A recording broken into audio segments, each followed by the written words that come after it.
Thank you all so much for joining me today. If you don't know, I'm Lucy. I'm from Study Work Grow, and I'd love to start the session off by just acknowledging the traditional owners of the lands where I'm coming to you from. I'm in Cairns, which is the home of the Gimwoy, Wallaburri and Digi people, and I'd love to pay my respects to their elders past, present and emerging.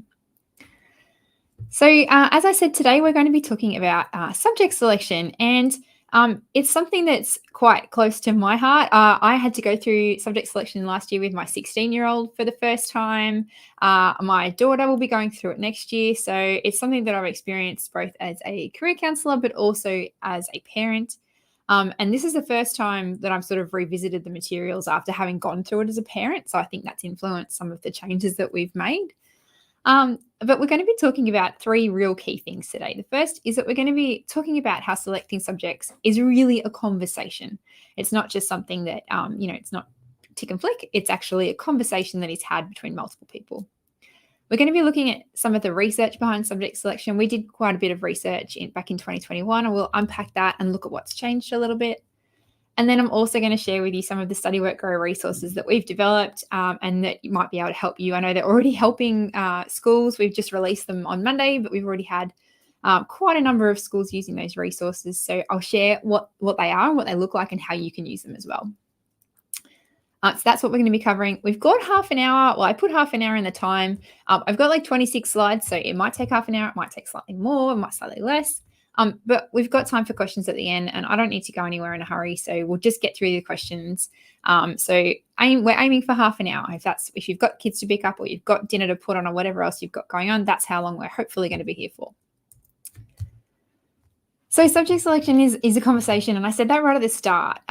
Last year, I knew it was a conversation. Like, I'd read the literature, I understood the research, I knew that it was a conversation. But it wasn't really until I went through it with Ethan that it became clear how much it is this ongoing kind of drawn out long conversation that happens where it's really that first step of renegotiating. And it's a three-way conversation.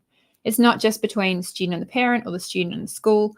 Everyone's involved and everyone really needs to be brought into that discussion. And so, like I said, we knew that already, and all of our resources are designed to facilitate that conversation. But it really was brought home to me last year when I went through it myself. And how it works is that it's actually quite complex. It's not just, having to pick a set of subjects. It sounds quite easy. You've got to pick your 6 subjects for senior school. But it's not that easy a decision because there's so much more that comes into it. So young people have got to be thinking about whether they want to go to university or college or not, if they want to do some sort of vocational training, how they can balance both of those things, which subjects are available. If subjects aren't available at their school, can they take them somewhere else, or can they learn that knowledge in some other way? It really is a big complex thing to try and navigate their way through. It's not as simple as just picking, the top 6 subjects that you enjoy and that you think you're pretty good at. It's much more into it than that. And going back to that conversation, it's also often the first real career conversation that happens between families and children. Maybe there's been a few sort of side conversations that have taken place before that point, but this is the real time when the young person is responsible for making some big decisions about their future. The family wants to be involved with that. The school wants to be involved with that. And it's this first real sort of renegotiating of that relationship. And the young person in that conversation is becoming an adult. They're starting to step into an adult world and make decisions about their future. It's not their family's future, it's their future. So it is a really complex thing. We also know that with subject selection, it isn't something that you can unpick really easily. If you get halfway through year 11 and you've realized you've made the wrong choices, it's not always easy to change, if possible at all to change. And so you can have this sense when they are selecting their subjects that they know they're kind of going to be locked in.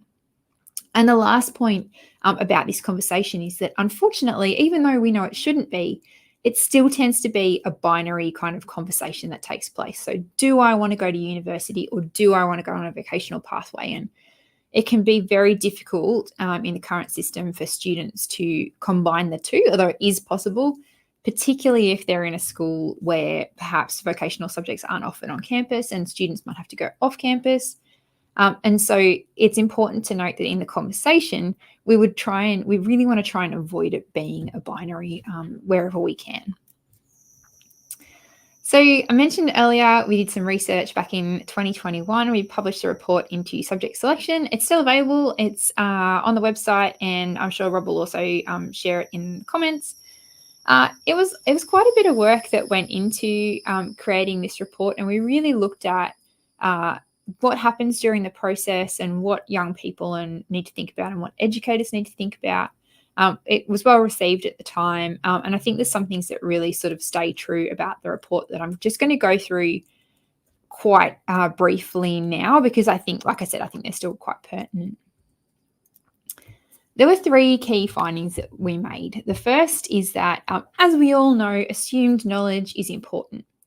And when I first went into subject selection, I thought, okay, prerequisites and assumed knowledge is something that we only really talk about within the university space. But the more that we go into it, the more we realize that understanding what employers or what college or what university or vocational trainers are expecting their students to know when they arrive, we need to be thinking about that. And it needs to be considered as part of this process, because if they don't have that assumed knowledge, it's not just do they tick the box, but do they actually know how to do those things, or are they going to struggle when they get out of school and into the workplace? The second key finding was really that we really need to bring the conversation back to their strengths. So, and I'll unpick that a little bit more in a minute. And it seems really obvious, but it's something that seems to kind of get lost a little bit sometimes when we're busy talking about how can you maximize your ATAR and how can we make the most of what we've done and all those kinds of things. But we want to bring it back to strengths. And the last key finding was that it's really, really important in this process that we ensure that young people have keep their options open. That whatever we do with subject selection, it doesn't rule things out for young people that they may not want to have ruled out. Even if they're not sure yet, we want to be taking steps to make sure that we're as open as possible. So I thought I'd start with assumed knowledge, because it is something that it's the first thing that we really think about when we're talking about subject selection. And in a university context, that might mean that a university has a prerequisite. They expect a young person to have that set of knowledge or that subject area when they arrive, but it can also be in different spaces as well. And young people really need to know what the assumed knowledge is for the pathways they might want to take, but it can be really difficult because they don't always know exactly which pathway they want to go down, which makes sense, right? They're 15. They're not sure what they want to go into with their lives. So they might have some idea, but they're not sure. They haven't thought that deeply about it yet. So when we start to ask them what assumed knowledge they might need or what prerequisites they might need for university, it stops being this conversation about just picking the subjects for the next 2 years of their lives. And it starts being this conversation about, well, what do you want to do after that? What do we need to think about for not right now, but in 2 years' time or 3 or 4 years' time? What kinds of things are we going to need? And that can be overwhelming as well for young people. I know it's something that it almost takes what was already a complex decision and makes it that little step more difficult. So what we've put in our materials and what we tend to say to young people is not ideal, but a super, super safe option would be that they could take a standard maths and a standard English. And if they think they might want to go some sort of medical healthcare or science way, engineering, they might want to also pick up a science just to make sure they're quite covered. We've done quite a bit of research over the last few weeks and really looked at what the universities, because they change all the time. They change prerequisites and they change assumed knowledge all the time. We've really looked at what they're saying this year in 2024, and it seems that we're really seeing this swing back to them, most of them having a minimum English requirement, which makes sense. You need to be able to communicate, you need to be able to write to go to university. So we're seeing that quite clearly. Maths, not so much. Sometimes it's required, sometimes not required, but it does really vary. So it's not like a student could say, oh, I want to go and do this particular course and I don't mind which university, and then just not pick maths, because it might be required in some places but not in others. So that's why we say it's a safe option. And it's, like I said, not ideal. You would only want to take those courses if they were already thinking about taking them, but it is there as if people are wanting to keep their options really, really wide open. We looked a little bit at early entry as well, and we've got another webinar coming up in a couple of weeks' time about early entry. We've been doing some research, been working with some careers advisors from around Australia to look at the impacts of early entry.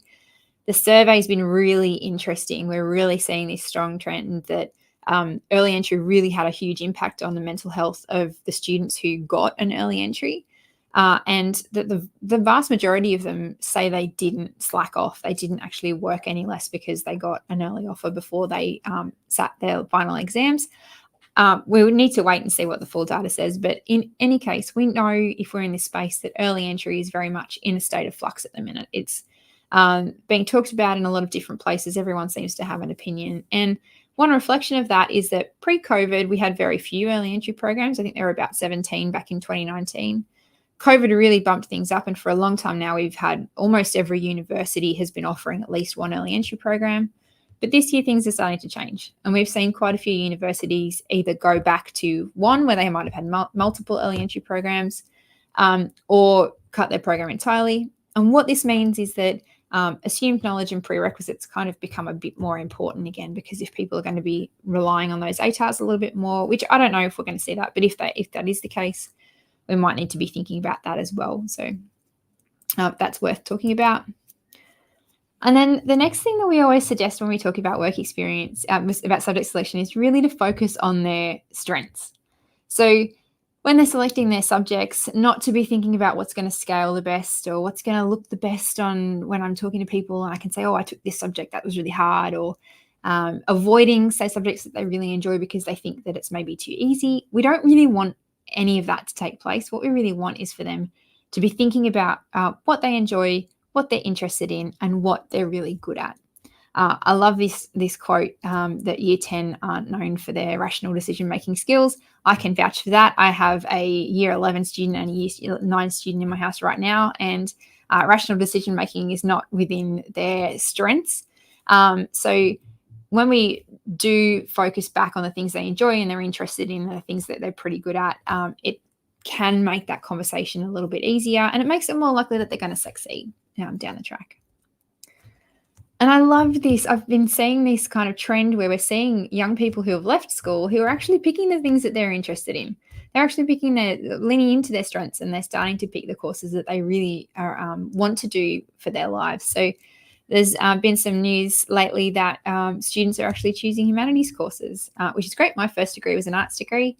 And I love to see this quote from this young man, Oscar, who's saying that he would rather follow his strengths and his interests than do what he thinks he should do. So focusing on strengths, not only will it hopefully lead to better outcomes, but also it hopefully will resonate with them more as well. They're feeling differently about the whole process and wanting to look at it differently. So if we're leaning into that, we're kind of leaning into what they want to hear.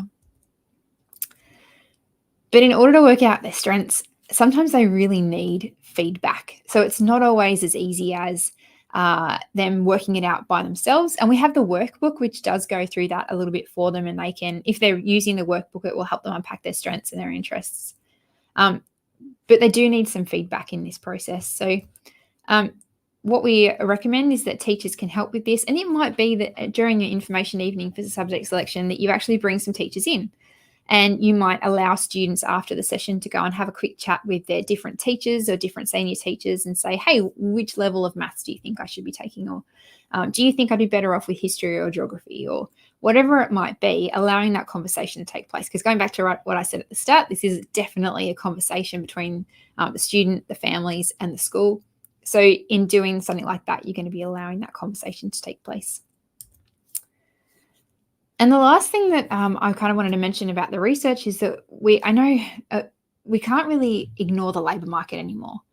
And I think this is something that's been kind of creeping up on us for the last few years, but in particular, I'm noticing I'm having more and more conversations with apprenticeship providers or universities or employers who are saying that they have students who are thinking that they're taking a course in year 11 and 12, and that means that they're going to go on a pretty linear pathway straight into that occupation when they leave school. But the labour market isn't like that. It's a supply and demand service, and we need to bring that labour market back into the conversation. It shouldn't be the only thing that we talk about. So if a young person wants to do a subject, even if it has no bearing whatsoever on the labour market in their region, they should be allowed to do that.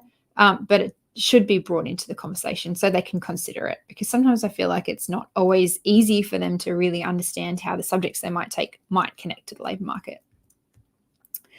So I'm going to use the example of the new psychology courses. I know it's extremely popular, and I can understand why, because psychology is absolutely fascinating. as a subject. And so I can see why young people want to take it. And they are thinking about things like their mental health. And so that does lean naturally into them wanting to take psychology.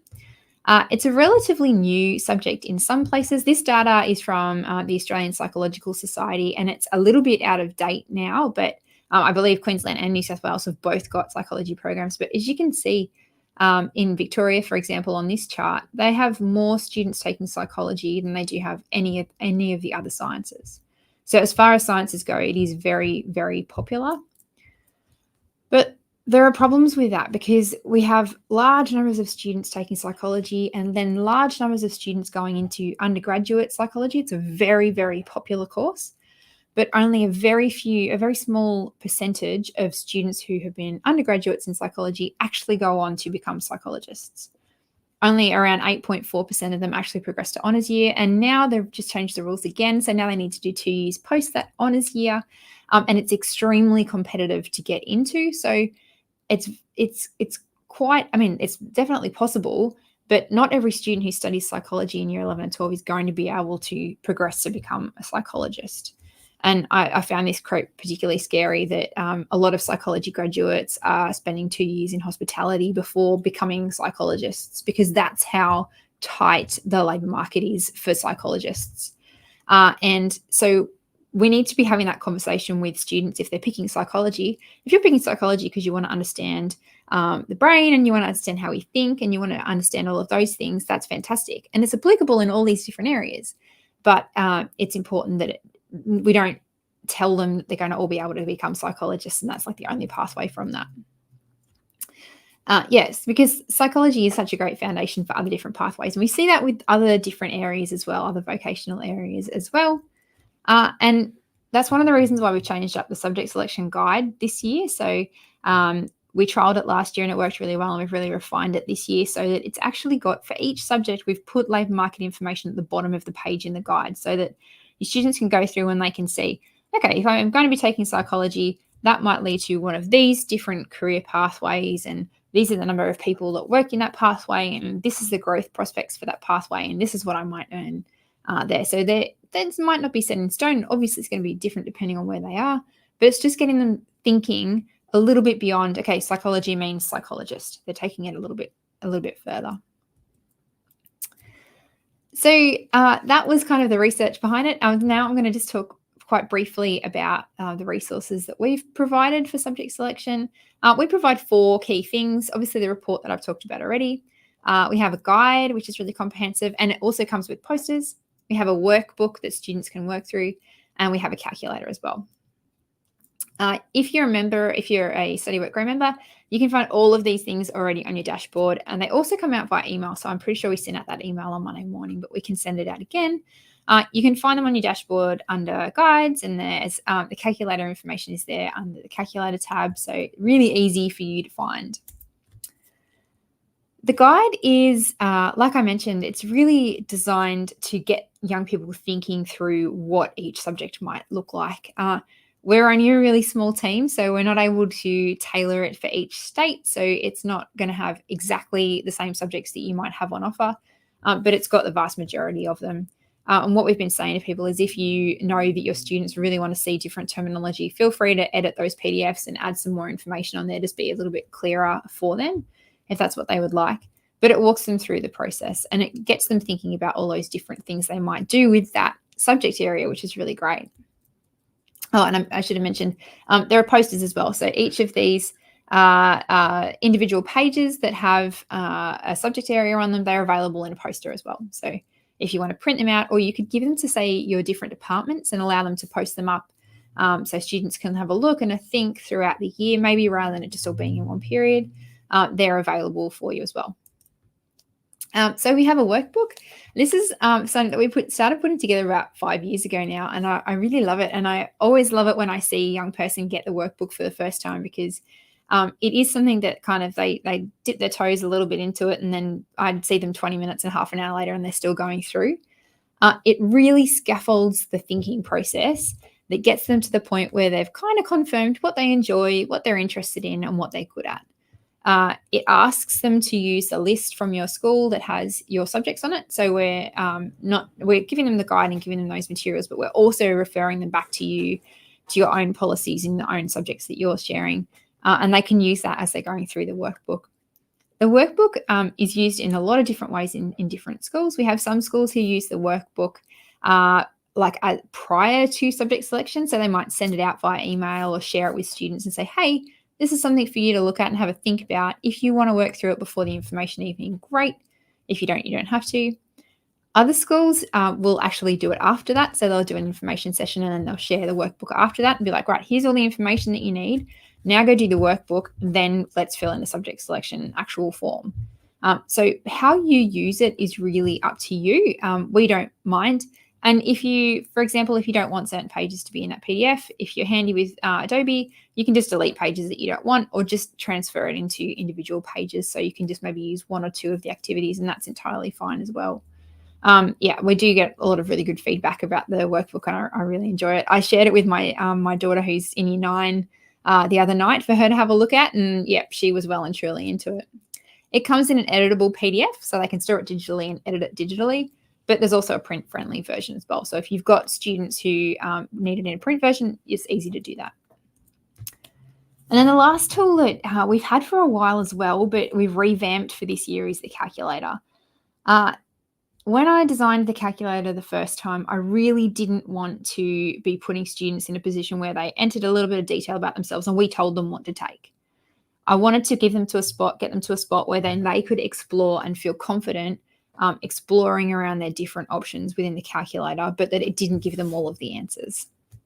So it still does that. There are 4 questions. They're really easy to answer. And then what it actually does is it shows them 6 pathways that align with the answers that they've given us to those questions.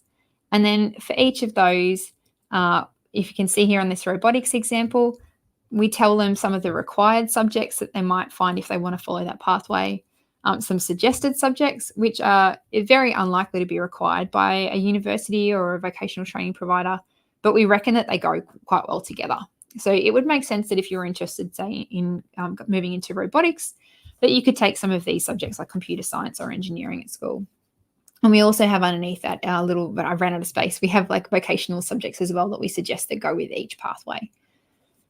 So it's just getting them to think about it. And what I find often happens is that they'll see I'll go back a second.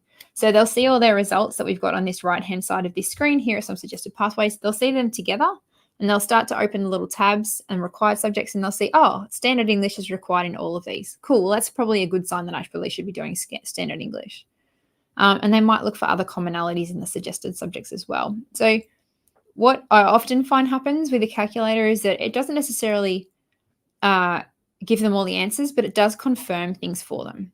And what will happen is they'll be playing around with the calculator and afterwards they'll be like, oh, okay, right, I've seen now that this is saying the right things that I'm thinking, so I'm going to go and pick these subjects.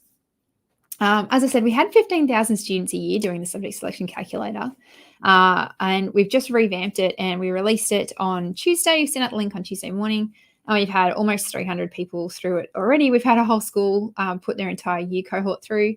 So that's great to see that it's being used and is still as popular as ever as well.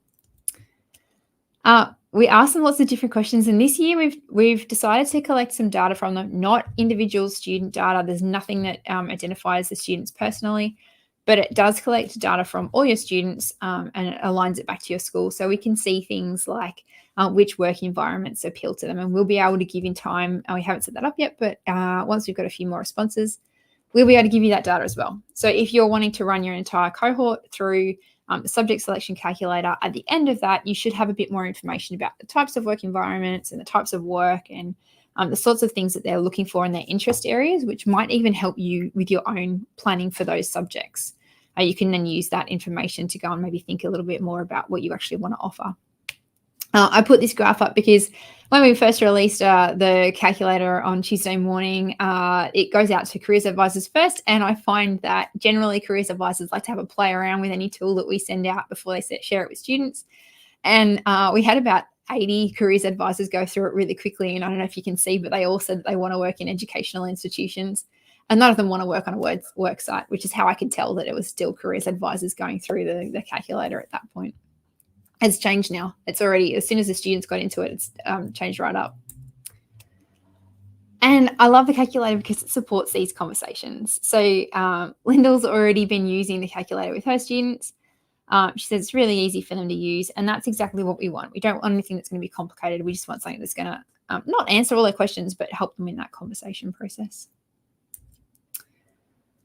So all of the resources that we've got from the report and the workbook, the guide, and the calculator, they're all just thinking tools, and you can use them to start positive career conversations between student, family, and the school. That's the point here.